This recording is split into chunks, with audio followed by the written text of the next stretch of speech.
El abismo. En ocasiones hemos estado parados al pie de un acantilado, al pie de un abismo, y al estar al borde sentimos miedo. Es normal. Sería fácil perder la vida al tropezar y venirnos abajo.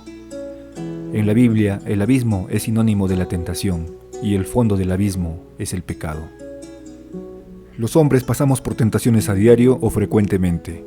Es imposible no vernos tentados, pero ánimo, tenemos la palabra de Dios para salir bien librados de aquellos momentos y no ir a caer al pozo. Aún haber caído a lo profundo, al pecar, tenemos en su palabra la suficiente lucidez para salir de allí. La tierra estaba desordenada y vacía, las tinieblas cubrían la faz del abismo, y el Espíritu de Dios se movía sobre la superficie de las aguas. Desde el Génesis se tiene conocimiento de la existencia del abismo y está claramente descrito en una atmósfera de caos y de sombras. Dios, percatándose, y por la naturaleza divina o la necesidad, tuvo a bien en conducir el desorden a un destino mejor. Este desorden inicial no se puede llamar creación, puesto que no había ningún sentido o ninguna misión, o algo que resaltar incluso. La creación empieza con un propósito. Los hombres solemos encontrarnos en situaciones límites, en clara presunción de presentarnos cerca de la muerte, pues somos llevados al abismo cuando somos tentados.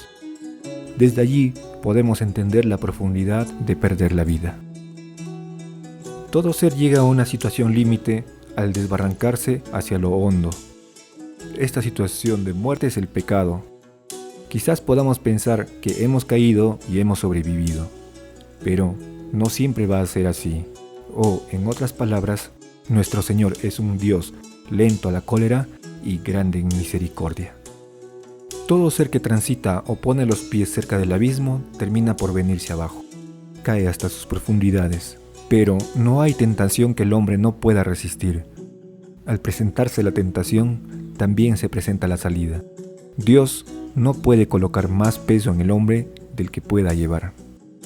Que no se nos infunda miedo, pues cualquiera de nosotros podemos haber pasado alguna situación angustiante, y si logramos salir es porque pudimos reaccionar a tiempo, y en gran medida tuvimos el espíritu para apartarnos del pecado. No estamos libres de caer, o si antes no hemos pasado por algo similar, podemos entender que el hombre, sin un propósito, termina por caer en el pozo. Es el propósito lo que nos conduce diligentemente y con una mirada a lo alto para avanzar seguros de no encontrarnos con aquel precipicio. Y abrió el pozo del abismo, y subió humo del pozo como humo de un gran horno, y se oscureció el sol y el aire por el humo del pozo. ¿Acaso puede un ciego servir de guía a otro ciego? ¿No caerán los dos en algún hoyo? El mismo abismo del Génesis es visto en el Apocalipsis y de algún modo en los Evangelios. Quien se deleita en la situación límite o alarmante no se percata que caerá, y quien estuvo en esta situación límite fue Lucifer cuando estaba en el cielo. El Padre avisoró de que aquel ángel estaba perdiéndose al adentrarse en no reflexionar sus palabras. Quiso reconvenirlo, pues estaba deleitándose en transitar al pie del barranco, ciego por la tentación. La historia de Lucifer, el ángel caído, es que de ser un ángel de luz, llegó a ser demonio tras la estrepitosa caída que tuvo en el cielo. Dios lo ve todo, y cada cosa que hacemos provoca en nosotros una actitud, forma una personalidad y un espíritu. En suma, es el espíritu lo que Dios aprecia de nosotros, porque todos nuestros sentidos corporales y nuestra mente están bajo la potestad del espíritu. Un espíritu abatido es un espíritu sin Dios. La actitud de percatarnos del peligro, de surcar los límites impuestos, de deleitarse en cosas apartadas de Dios, nos llevan a tropezar y a caer. En el final de los tiempos se menciona: surgirá del abismo la bestia, que entrará en combate contra ellos. La bestia se encuentra en lo profundo del abismo, está allá, es la serpiente antigua, el diablo y Satanás. Desde lo profundo instiga y acusa al hombre, porque quien cae en el abismo pasa a sus dominios. Cuando tiene al hombre en sus garras, intentando escapar, va a Dios para acusarlo día y noche. Cobra potestad en el hombre, a quien engaña y miente, diciéndole que no tiene honor para presentarse más ante Dios. Así, lo transforma en un ser indigno, logrando atormentarlo y vivir en él para que su situación empeore. Y vean que tiene autoridad, pues el pecado impide al hombre tener comunión con Dios. El camino es el arrepentimiento, dado a todos los hombres por su potestad. Dios puede resolver en darnos su favor por gracia. Aún el pecado más grande nos perdonará si nos arrepentimos de corazón e inclinamos nuestro oído al llamado que viene del testimonio vivificador de hombres de Dios, de los santos, de los profetas que estuvieron dispuestos como lo señala la Biblia. El diablo reclama por los que utilizan sus recursos. La tierra y todo lo que hay allí, Dios lo puso bajo maldición, porque Adán fue a tomar del fruto del árbol del conocimiento del bien y del mal que Dios le dijo que no lo hiciera. Entregó su voluntad a la serpiente que obró en Eva. A ellos la serpiente pudo hacerlos tropezar. Así que ahora tenemos que hallar el fruto del árbol de la vida por Jesús, el camino, la verdad y la vida. Todo esto se restaurará cuando el diablo sea condenado en el infierno. Se le desencadenará del abismo por un breve periodo de tiempo y será para traer a los hombres a la perdición. En otro tiempo ustedes estaban muertos en sus transgresiones y pecados, en los cuales andaban conforme a los poderes de este mundo. Se conducían según el que gobierna los aires, según el espíritu que ahora ejerce su poder en los que viven en la desobediencia. Infunde su poder en las cosas que le pertenece y este mundo le pertenece. Parece que nuestras acciones no contienen mayor relevancia, pero verán, al ser el estándar de Dios la santidad, cada acción nos acerca o aleja de Dios. La santidad es el camino que Jesús hizo cuando estuvo con nosotros.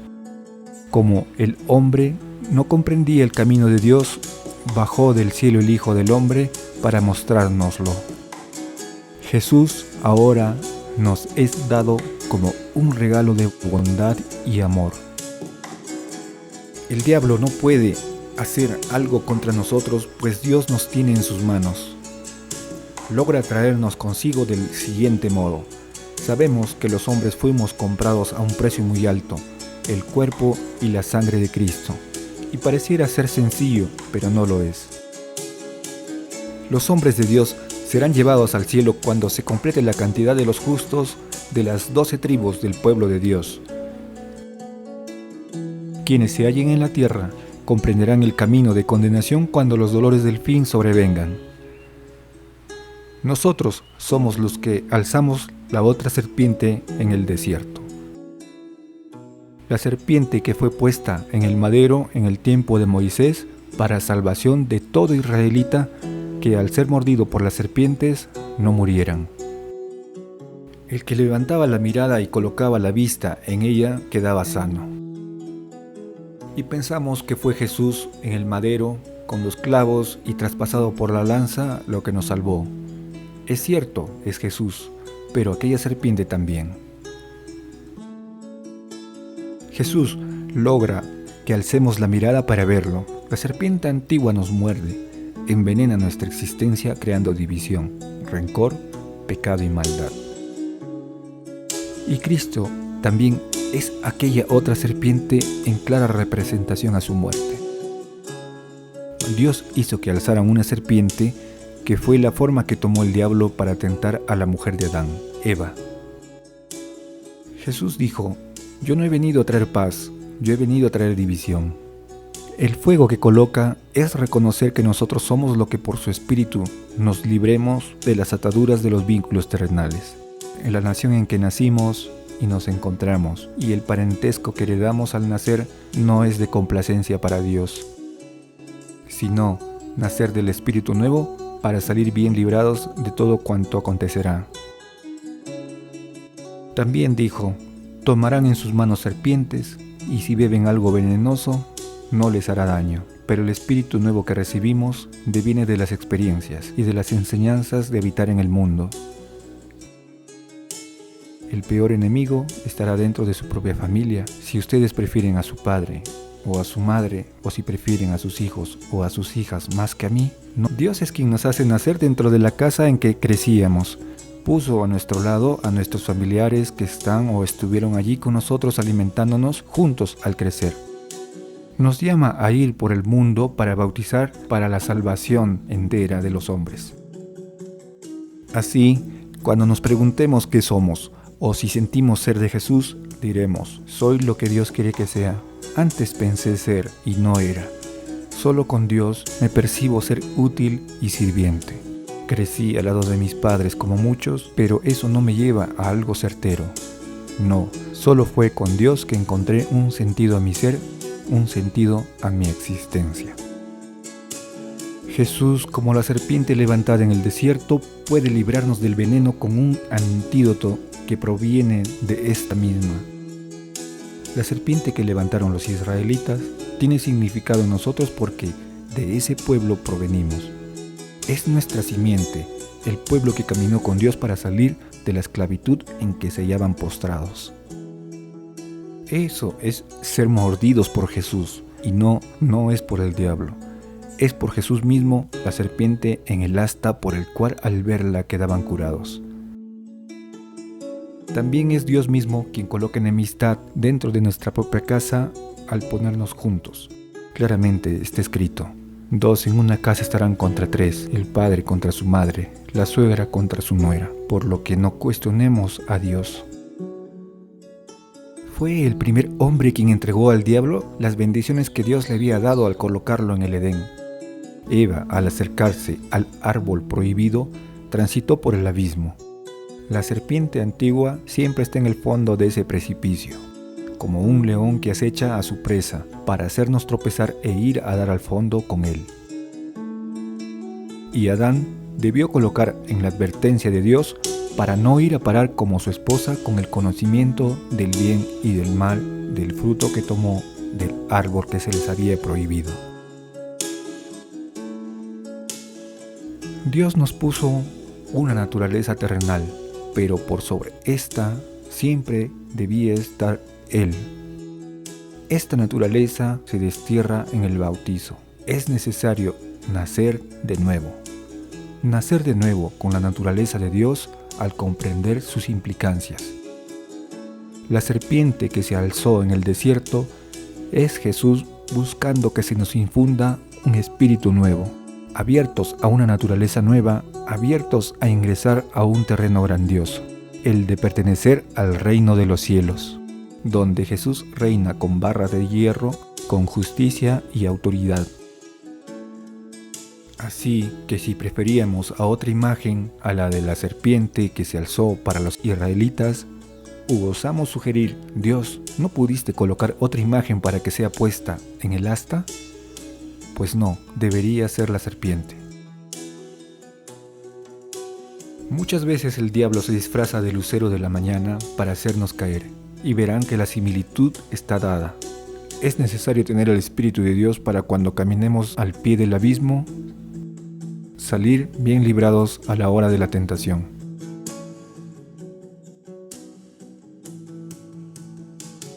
Aunque ande en valle de sombra de muerte, no temeré mal alguno, porque tú estarás conmigo, tu vara y tu cayado me infundirán aliento. Aderezas mesa delante de mí en presencia de mis angustiadores, unges mi cabeza con aceite, Dios mi copa está prodigándonos las herramientas para que volvamos por sus caminos. Y si el diablo no se ha mostrado contra nosotros, lo más probable es que estemos en los caminos del embustero. Debemos luchar por infundirnos de la verdad de la palabra sagrada, de los textos de los santos, de profetas y de los mártires del Evangelio. Un solo acto de bondad puede conducirnos en vernos en el reino de los cielos, y eso lo enmarca aquel malhechor crucificado a la derecha de Jesús cuando salió en su defensa del malhechor del que estaba al lado izquierdo. Aquel le increpa: si eres el Hijo de Dios, bájate y bájanos a nosotros contigo. Aquel malhechor que salió en su defensa hizo de su vida un desperdicio, pero a Jesús no le importó. Solo tomó aquel acto de valentía en el instante final de su vida cuando salió en su defensa diciendo: «No te importa que este inocente sea crucificado. Nosotros nos merecemos este castigo, pero él no. Jesús, acuérdate de mí cuando estés en tu reino». Jesús no recordó sus pecados, más bien le prometió que estaría con él en su reino. Eso debemos ser nosotros, un acto de valentía para que este mundo no se pierda, un acto de amor para nuestros hermanos.